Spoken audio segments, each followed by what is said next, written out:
J'espère que vous allez bien, j'espère que vous vous portez bien.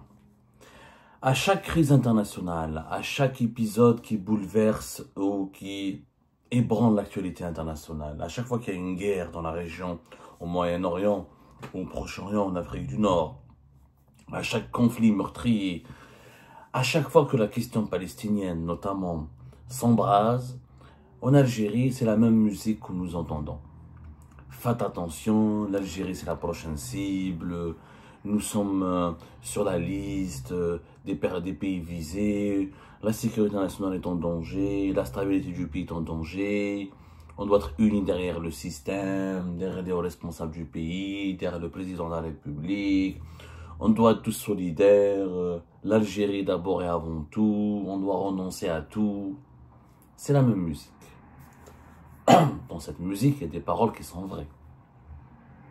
L'Algérie attire les convoitises. On l'a expliqué nous-mêmes dans l'émission précédente que nous avons diffusée tout à l'heure, les dessous de ce plan dangereux qui vise à transformer l'Algérie en un deuxième Iran de la région. L'Algérie, grand pays, le plus grand pays du continent africain, avec son sous-sol très riche, avec sa position géographique, avec ses atouts humains, attise les convoitises, attire les puissances étrangères, régionales et mondiales, attire les lobbies les plus malveillants. C'est naturellement, on ne peut pas le démentir, cette vérité. Moi, j'aimerais vous inviter à un débat. Un débat qui porte sur la question suivante. Quel est le plus grand danger contre l'Algérie? Israël et les lobbies sionistes, Israël et ses alliés, ou la Hogra et la dictature qui sévit en Algérie et qui ébranle et qui a affaibli l'Algérie dangereusement. Quel est le plus grand ennemi qui a affaibli notre pays aujourd'hui? Est-ce que c'est la menace extérieure ou le péril intérieur? Regardons la situation de notre pays. Répression, dictature, persécution généralisée, sous-développement économique, injustice, hogra, corruption. Est-ce que tous ces défaillances et dysfonctionnements ont été générés par l'invasion d'une puissance étrangère? Non. Par l'agression d'une puissance étrangère? Non. Par la menace d'une puissance étrangère? Non.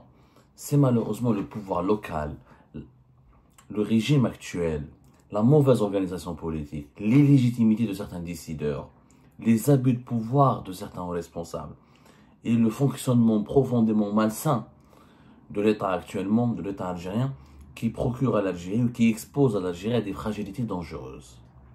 On nous parle de la menace extérieure. Qui est censé lutter contre la menace extérieure?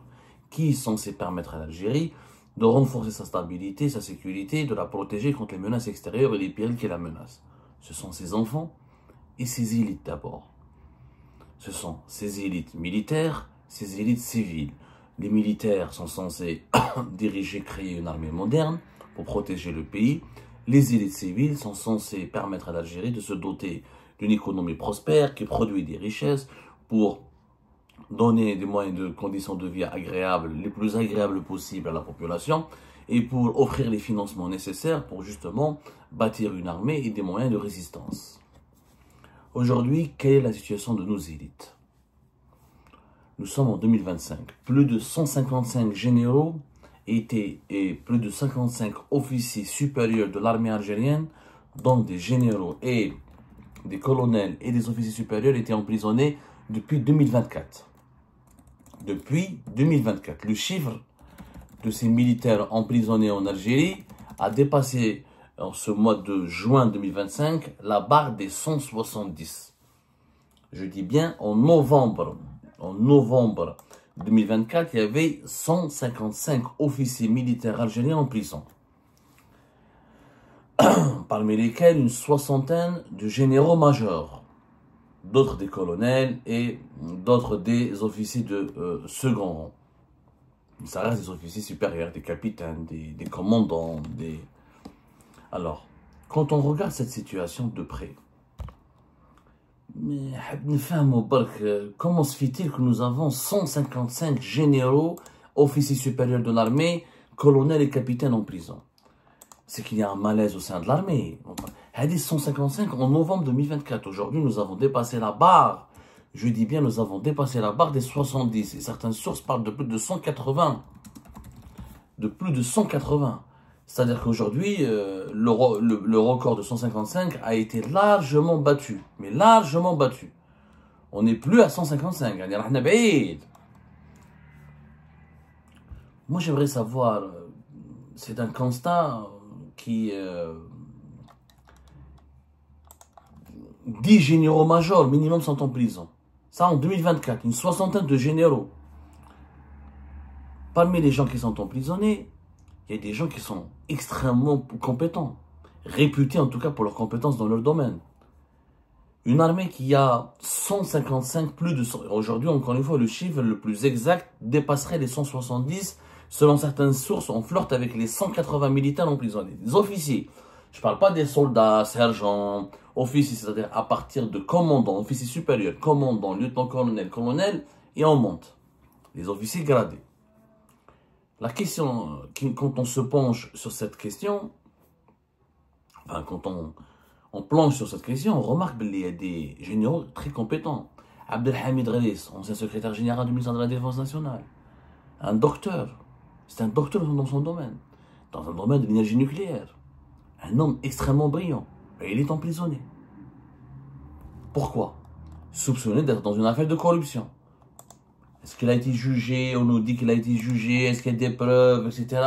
Mais il y a des généraux-majors qui sont extrêmement réputés, très expérimentés. Saïd Bey, l'un des plus anciens généraux algériens encore en vie, qui a dirigé plusieurs régions militaires et qui a une expérience importante dans la lutte contre le terrorisme. Il est toujours emprisonné. Chérif Abdelrazak, des anciens patrons de la gendarmerie, des anciens responsables des services secrets. La liste, elle est longue de ces généraux, de ces officiers qui ont des compétences, qui ont du parcours, qui ont démontré, qui se sont sacrifiés pour le pays pendant les années 90, qui ont connu les années 70, qui ont été formés par l'armée. Certains ont étudié à l'étranger, ils ont fait de grandes écoles militaires. Ils sont toujours emprisonnés. Nardou, quelqu'un comme Ali Rderi. Ali Rderi. Tout le monde connaît l'histoire de Ali Rderi. Tout le monde connaît comment il a été emprisonné en 2019 pour des déclarations politiques. Parce que le système à l'époque n'avait pas pardonné de s'être représenté aux élections présidentielles d'avril 2019 qui ont été annulées et reportées, et de s'être opposé au chef d'état-major de l'armée nationale et populaire Ahmed Gaïd Salah et d'avoir voulu défendre la voie du changement.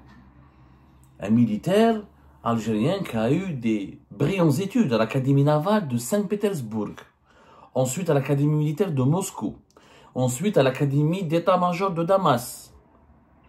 Il est titulaire, entre autres, d'un magistère en relations internationales, d'un doctorat d'État en études stratégiques, spécialisé dans la politique de sécurité nationale. Ce monsieur, Ali Rderi, il a fait 6 ans de prison. Il a été libéré que récemment, le 12 juin 2025. De juin 2019 jusqu'à juin 2025, il était emprisonné. Malade, maintenant il est âgé de 61 ans, le pays n'a pas du tout profité de son génie ni de son savoir-faire. Il a fait de la prison, pourquoi? Parce qu'il a tenu des déclarations politiques. Son fils, il a un fils, Ali Rderi, qui s'appelle Yassine. Il a étudié comme son père. Il a fait l'Académie des Marines aux États-Unis d'Amérique. Il a fait une école américaine. Je dis bien une école américaine. C'est pas n'importe quoi. Il a suivi le chemin de son frère, de son père, de son père. Donc, au retour des États-Unis d'Amérique, où il a fait il a étudié à une académie militaire prestigieuse, il a été recruté, il devait faire la marine. Il a été récupéré par les services secrets algériens à travers la direction de la documentation de la sécurité extérieure. Il a été... la DDSE voulait utiliser ses compétences et son parcours. Il a fait une académie militaire prestigieuse aux États-Unis, il maîtrise bien l'anglais, il a côtoyé les Américains. À juste titre, la DDSE a voulu parier sur sa jeunesse, mais surtout sa compétence et ses ambitions. Le pauvre, le fils de Ali Rderi, Yassine, dès que son père a été emprisonné en 2019, sa carrière a été brisée, elle a été cassée, on l'a envoyé à Tindouf. Et de Tindouf, on l'a tellement emmerdé, on l'a mis dans des conditions de travail et de vie désastreuses, pour quelqu'un qui a eu des études brillantes aux États-Unis d'Amérique, et on l'a forcé à demander sa radiation, il a démissionné de l'armée. Un talent gâché, une compétence perdue. Boualem Ben Nasser, l'ancien consul d'Algérie à Alicante, le fils du général Arbi Ben Nasser. On l'accuse de complot, on l'a accusé d'avoir voulu comploter contre ses responsables, d'être le complice de faire du traître et l'espion Farizdine Benchir, d'avoir divulgué des informations classées secret défense et pour déstabiliser l'État en les faisant parvenir à certains cyberactifs et subversifs établis à l'étranger. Il est emprisonné depuis avril 2024. Pas encore jugé. Et Boualem Ben Nasser, c'est l'un des meilleurs connaisseurs du Sahel. Nous qui avons des problèmes au Sahel. Boualem Ben Nasser était coordinateur, chargé des renseignements auprès de l'Union africaine. Il était spécialisé dans la question du Sahel. Il était conseiller d'un ancien président du Burundi qui s'appelle Pierre Buyoya. Il a de l'expérience, ce gars. Mais il est en prison. Et la liste, elle est longue. De ses compétences qui ont été forcées de fuir. Habib Chintouf, le général Habib Chintouf, pas tant d'appeler les gens militaires. Il n'a même pas voulu revenir. Et la liste, elle est longue. La liste, elle est vraiment longue. De ces militaires qui ont de la compétence, qui ont eu de l'expérience, qui ont du parcours, où ils sont exilés à l'étranger, où ils sont emprisonnés, où ils sont persécutés sur le plan local. C'est-à-dire réduits au silence. Tous ces gens-là, qui leur a fait du mal? Israël? Non. L'impérialisme américain? Non. L'impérialisme russe? Non. L'impérialisme chinois? Non. Les Émirats et ses alliés? Non. Le Maroc et ses alliés? Non. C'est le pouvoir algérien. C'est le régime algérien qui écrase les compétences. Alors, moi, je me demande, comment demain, on est confronté à une guerre. Comment notre armée pourrait affronter une armée étrangère alors que les anciens chefs les plus importants de notre armée sont en prison?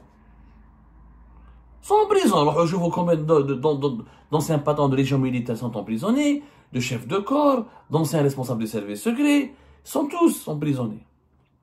Sont tous emprisonnés.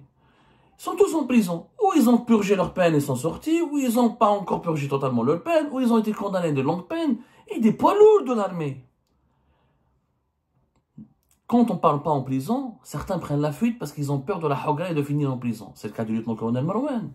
On en a parlé. Chef du bureau de sécurité de liaison de l'ambassade d'Algérie à Rome. Toutes nos sources assurent qu'il était bon, qu'il était excellent, qu'il faisait l'objet d'une satisfaction générale au plus haut sommet de l'État, qu'il devait être promu, à la tête du bureau de sécurité de liaison de l'ambassade d'Algérie à Paris, pour qu'il puisse aller dans l'expansion. Il est dans la quarantaine. Il a eu un conflit avec des victimes d'une guerre de clan visiblement, un conflit avec sa hiérarchie. Je ne sais pas qu'est-ce qui s'est passé, en tout cas le mystère demeure entier. Il fait défection, il a déserté. Il prend sa famille, il prend la fuite parce qu'il n'a pas envie de se retrouver à la prison militaire de Blida pour être condamné à 20 ans et 30 ans de prison ferme. Sans aucun procès équitable, sans aucune transparence, parce que tous les militaires qui ont été emprisonnés n'ont pas eu droit à la parole. On n'a pas écouté leurs proches, on ne les a pas écoutés. On ne sait pas s'ils n'en sont coupables. On sait juste que la justice a été expéditive et qu'une justice qui condamne une centaine de personnes, ou dont 3-4 ans, ça s'appelle une justice expéditive. Une justice expéditive, ce n'est pas une justice qui est juste, elle n'est pas rigoureuse. Ça, c'est pour les militaires. Je parle des civils, d'anciens ministres, d'anciens premiers ministres. Ahmedou Yahya, un grand connaisseur de l'État. Un homme qui a géré l'Algérie durant les années 90. Un homme qui a contribué à la préservation de l'État algérien au moment où nous étions le premier pays menacé par des milices armées, une armée islamiste armée, bénéficiant d'un certain soutien à l'étranger, qui voulait islamiser le pays et mettre fin à la République algérienne. Ahmedou Yahya ou Jaouid el-Felhabs. Quel est son tort? On lui reproche de la corruption. Il a parlé durant ses procès, il a donné des justifications. Et même, il a touché de l'argent, on aurait pu le saisir ses biens, lui mettre son bracelet électronique, assigner à résidence. On aurait pu profiter de son expérience aujourd'hui. Et que l'Algérie est menacée. Quand un pays est menacé, il a besoin de tous ses enfants. Mais il a besoin, pas de ses enfants les plus turbulents, les idiots, les médiocres. Il a besoin des enfants les plus brillants, les plus expérimentés, les plus talentueux. Et qui va défendre l'Algérie? Avec tout le respect que j'ai. C'est pas le maçon, l'agriculteur, le vendeur de bananes, le plombier, non. Avec tout le respect que j'ai pour ces gens-là. Mais l'Algérie a besoin d'esprits brillants, de politiciens expérimentés, qui ont des connexions, qui savent gérer des questions diplomatiques, de diplomates chevronnés. Ouah la mamara, ouah les anciens dans la ministre des Affaires étrangères. Tous exclus, tous catalogués, tous mis à l'écart. Des gens comme Mohamed Yahya, ils ont le bagage, ils ont l'expérience, ils ont connu ce que c'est qu'un pays confronté à la guerre, ils ont connu ce que c'est qu'un pays confronté à la difficulté économique. Des généraux expérimentés. Des gens qui mettent les jeunes lieutenants qui fuient le pays, qui font défection, comme les enfants comme le fils de Ali Rdili. Ali Rdili, c'est quelqu'un sur lequel on aurait pu compter. Maintenant, dans quel état il est sorti de prison? Est-ce qu'il aime encore là? Est-ce qu'il a l'injustice qu'il a subie? Est-ce qu'il peut se reconstruire? Est-ce qu'il peut se relancer? Tous ces gens-là, qui les a persécutés? Qui les a épuisés? Qui les a emprisonnés? Qui les a incarcérés? Qui les a humiliés? C'est pas les puissances étrangères, c'est les autorités locales, c'est le pouvoir local qui a fait des rivalités personnelles, qui a fait de son obsession pour le pouvoir absolu, qui veut absolument réduire l'opposition qui est allergique à toute opposition, qui ne veut d'aucune contradiction, qui veut réduire au silence toutes les voix contestataires. Ce pouvoir a créé le vide. Aujourd'hui, l'Algérie est dans un état catastrophique. Un pays a besoin d'une prospérité économique. Un pays qui veut assurer sa sécurité nationale a besoin de financer son armée, de financer sa sécurité. Donc il faut une puissance économique. Sans la puissance économique, il n'y a pas de puissance militaire. On a nos groupes privés. On a exclu, Claïté Clochard disait, ils ont même utilisé ses enfants pour l'exclure et pour le mettre hors d'état de nuire, pour le mettre hors champ. Tous les hommes d'affaires brillants de l'époque Bouteflika, on les a mis en prison, sans chercher à savoir le pourquoi et du comment. Des ministres brillants comme Abdeslam Bouchouel, qu'on le veuille ou non, il avait une stratégie industrielle, il avait une vision, il avait un plan, il avait construit, il a doté le pays de certaines lois et de certains projets d'investissement. Shekib Khalil, quelqu'un qui est connecté, qui connaît les lobbies les plus puissants des États-Unis d'Amérique. On l'a diabolisé, exclu, etc. On l'a insulté. Abdelmoun Qaddour, qui était l'interlocuteur privilégié des grandes compagnies américaines. On l'a photographié dans les aéroports, on l'a réduit à une bête de cirque. Ce sont ces enfants, c'est des enfants de l'Algérie, malgré leurs torts, malgré leurs défauts. Si le pays est en danger, ils auraient défendu le pays, ils n'auraient pas trahi le pays. Ils ne l'auraient pas trahi. Parce qu'ils ont travaillé pour l'Algérie. Ils se sont peut-être enrichis illégalement pour certains d'entre eux. Mais ils se sont enrichis d'abord en Algérie. Et grâce à l'Algérie. Ils n'auraient jamais tourné le dos à l'Algérie. Aujourd'hui, si demain nous sommes confrontés à une agression militaire étrangère, est-ce que nous sommes dans la bonne disposition, dans les bons dispositions pour nous défendre? Combien de risques de désertion? Combien de risques de trahison? Quel est le moral de nos troupes? Le moral de nos élites? Le moral de nos soldats? Le moral de notre population? Parce que les discours, les slogans, comme la dernière fois, le mythe de la puissance en carton. On dit, les Iraniens, nous sommes les premiers, qui met le chef d'état-major de l'armée iranienne. On est prêt à se défendre, on est prêt à attaquer. Premier jour, où le mettre l'eau. Premier jour. L'Iran, le première attaque, elle a perdu son chef d'état-major. C'est même pas 3 jours, 4 jours de combat. Donc, nous aime le mythe et le mensonge des puissances en carton. Est-ce qu'on est prêt à se défendre? Et pour être prêt à se défendre contre l'extérieur, est-ce qu'on s'est déjà construit de façon forte et puissante à l'intérieur? Mais avec autant de persécutions, autant de corruption, autant de hogara, autant de monopole du pouvoir, autant de culture de l'opacité, du non-partage, de la non-consultation. L'opposition algérienne, elle est algérienne. Si le pays est attaqué, elle va se mobiliser sur le champ. Mais si tu l'emmènes en prison, si tu la casses, si tu la détruis, si tu divises la population, si tu sèmes le virus du doute, les Algériens aujourd'hui doutent, qu'est-ce les mène? Qu'est-ce qui nous mobilise aujourd'hui? Qu'est-ce qui nous mobilise? Donnez-moi les leaders qui nous mobilisent. Est-ce que tu es beau de mobiliser tous les Algériens et tous les Algériens? On l'aurait su si c'était vrai. Ils auraient voté pour lui. Il n'y aurait pas eu 5 ou 6 millions. Ils n'auraient pas été obligés de trafiquer et de faire un simulacre électoral pour les élections anticipées. On n'a pas de leader qui mobilise. Aujourd'hui, nous sommes dans une Algérie dégoûtée, une Algérie fataliste, une Algérie désespérée.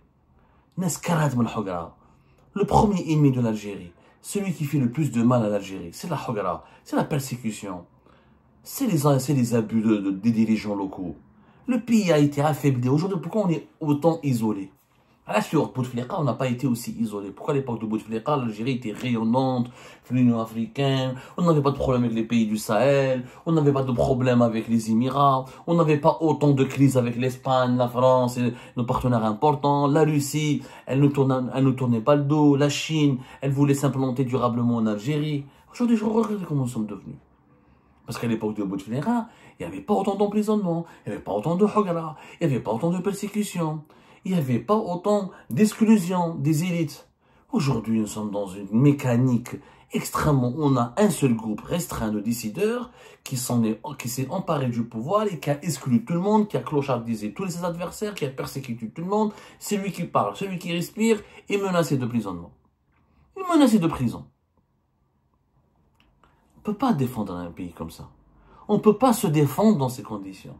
Moi, j'appelle au sursaut. J'appelle au réveil. Si on veut protéger l'Algérie des périls extérieurs qui sont à venir et qui sont concrets, qui sont palpables, on doit d'abord se débarrasser du péril intérieur. Mettre fin à l'autoritarisme absolutiste, mettre fin à la hogra, aux abus de pouvoir, aux politiques des emprisonnements des élites, arrêter la clochardisation des élites, ouvrir un processus de consultation nationale, restaurer les libertés publiques et individuelles, relancer l'économie du pays. Tout cela ne peut pas se faire sans un climat d'enthousiasme, un climat d'unité nationale. Il n'y a pas d'unité nationale dans un pays où la hogra, où les emprisonnements, où la presse n'est pas libre, où les partis politiques ne sont pas libres, où les opposants ne sont pas libres, où les activistes politiques ne sont pas libres. Il n'y a pas d'unité nationale dans ce genre de pays. Retenez bien la leçon de l'Iran. En Iran, les Israéliens ont monté des opérations sur le sol iranien depuis le sol iranien, en utilisant des cellules dormantes, en profitant du climat politique malsain au sein de la dictature iranienne pour fomenter des attentats et des attaques militaires depuis le territoire iranien. Pourquoi? Parce que il y a des Iraniens qui ont trahi le régime et qui ont préféré pactiser avec Israël que de continuer à subir ou à supporter ou tolérer la dictature de leur régime. Ce scénario, il faut absolument l'analyser. Il faut réfléchir aujourd'hui, agir vite. Agir vite. Il faut libérer toutes les personnalités nationales compétentes. Libérer les militaires emprisonnés. Libérer les anciens ministres, les anciennes personnalités nationales qui ont été emprisonnés et qui peuvent apporter un plus au pays. Il nous faut une politique de rassemblement national réel, effectif. Un rassemblement pour la lutte pour l'intérêt général du pays, pas pour l'allégeance aux décideurs, pas pour la soumission écervelée. Non, nous avons besoin d'un rassemblement national pour défendre la patrie, pour développer la patrie, pour renforcer la sécurité de la patrie, et non pas pour faire allégeance à un tel ou à un tel. Les gens meurent. Tebboune n'est pas éternel. Chengueha n'est pas éternel. Mais l'Algérie est immortelle. Si on ne le fait pas maintenant, ce sursaut et ce changement dans la manière avec laquelle on gère le pays, on gère les élites du pays, je peux vous assurer que nous serons confrontés à des menaces existentielles face auxquelles on risque d'être désarmés, malheureusement.